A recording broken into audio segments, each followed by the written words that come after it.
Loni Anderson, WKRP in Cincinnati star, dies at 79. Loni Anderson, who starred as shrewd radio station receptionist Jennifer Marlowe on WKRP in Cincinnati before her fairy tale marriage to and acrimonious divorce from Burt Reynolds kept her uncomfortably in the tabloids, died Sunday. She was 79. A two-time Emmy nominee, Anderson died at noon in Los Angeles from an acute prolonged illness, publicist Cheryl J. Kagan announced. The Minnesota native also portrayed doomed Hollywood sex sirens in two telefilms, 1980's The Jane Mansfield Story, alongside an untested Arnold Schwarzenegger as her second husband, Mickey Hargitay, and 1991's White Hot, The Mysterious Murder of Thelma Todd. And from 1988 to 90, she top-lined TV movie remakes of the classic films Leave Her to Heaven in the Gene Tierney role, Sorry, Wrong Number in the Barbara Stanwyck part, and Three Coins in the Fountain.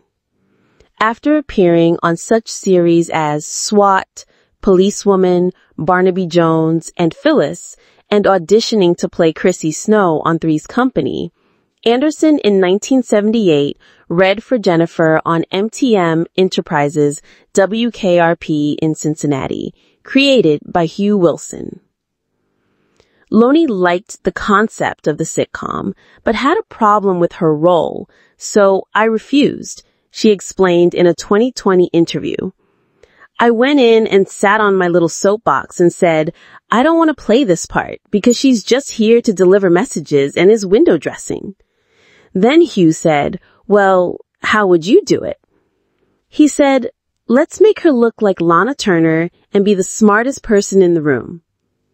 With Jennifer refusing to take dictation, type letters, or make coffee as the opposite of the dumb blonde stereotype that blanketed TV back then, Anderson starred on all but one of the show's 90 episodes during its 4-season run through April 1982. She received Emmy nominations after the second and third years of the series in 1980 and 81, but lost out to Loretta Swit of MASH Hash and Eileen Brennan of Private Benjamin, respectively. After WKRP, Anderson appeared as Sunday school teacher Pembroke Feeney alongside Reynolds as a NASCAR driver in Stroker Ace, directed by Hal Needham. She and Reynolds had met for the first time in 1981 on The Merv Griffin Show when she was still married to actor Ross Bickle, and he was involved with actress Sally Field, and they began dating a year later. He had been married to actress Judy Carn from 1963 to 66. On April 29, 1988, the couple exchanged vows on Reynolds' 160-acre ranch in Jupiter, Florida. During the ceremony, he presented her with a 7-carat ring, which he designed, and people in its cover story about the wedding described as a canary yellow diamond surrounded by smaller white diamonds. She was 41. He was 52. We all cried, said actor Robbie Benson, who was a guest. It couldn't have been lovelier. They look like the perfect couple, the kind you see on the top of a wedding cake, only bigger. Loni K. Anderson was born on August 5, 1945 in St. Paul, Minnesota. Her father, Clayton, was an environmental chemist, and her mother, Maxine, a model. She was naturally dark-haired. I loved being a brunette, she said. It was exotic. People weren't quite sure what nationality I was. There was a mystery. When acting, I could be the bad lady.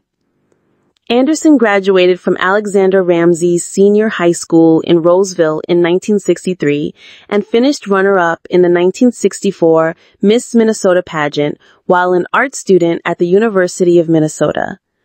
Also in 64, she eloped with Bruce Hasselberg, the brother of a fellow Miss Minnesota contestant. They had a daughter, Deidre, but their marriage was effectively over in a matter of months. The 5'7" Anderson donned a blonde wig and was hired to play Billy, in the role made famous by Judy Holliday, on a Minneapolis stage in Born Yesterday, career. She was in another play with veteran actor Pat O'Brien, who told her she should try her hand in Hollywood. She moved to Los Angeles in 1975 with Bickle and dyed her hair platinum blonde and found steady TV work, including a guest starring stint on MTM's The Bob Newhart Show as a woman who files a paternity suit against Dr. Hartley patient Elliot Carlin, Jack Riley, then wants to rescind it. Anderson didn't land the Three's Company gig because she was too beautiful, too savvy, John Ritter said in Chris Mann's 1998 book, Come and Knock on My Door. No one would believe she couldn't live in her own apartment, that she would have to struggle to get the rent paid. Suzanne Summers, of course, would gain fame as Chrissy. Bickle had auditioned for the part of Andy Travis on WKRP and told her about the Jennifer opportunity. After getting hired, she would have an affair with Gary Sandy, who would play Travis, the station manager, she revealed in her 1995 autobiography, My Life in High Heels.